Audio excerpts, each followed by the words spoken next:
ربنا ظلمنا أنفسنا وإن لم تغفر لنا وترحمنا لنكونن من الخاسرين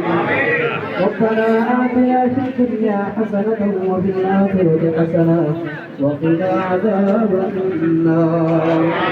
اللهم رب ارحمهما كما ربياني صغيرا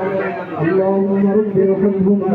كما ربياني صغيرا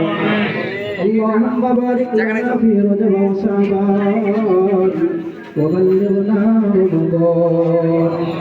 اللهم اغفر لنا ولوالدينا ولأستاذنا ولشيخنا ولمشايخنا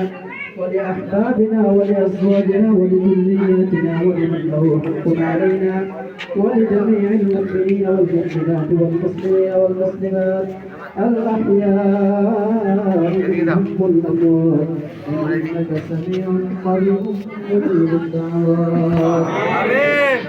ربنا لا تزغ قلوبنا بعد إذ هديتنا وهب لنا من لدنك رحمة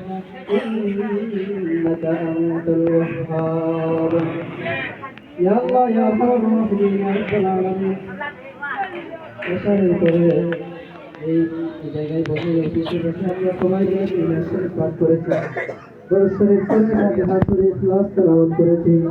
ইয়া আল্লাহ ইয়া আরহামার রাহিমিন ইয়া রাব্বাল আলামিন মিলাদ শরীফ সহ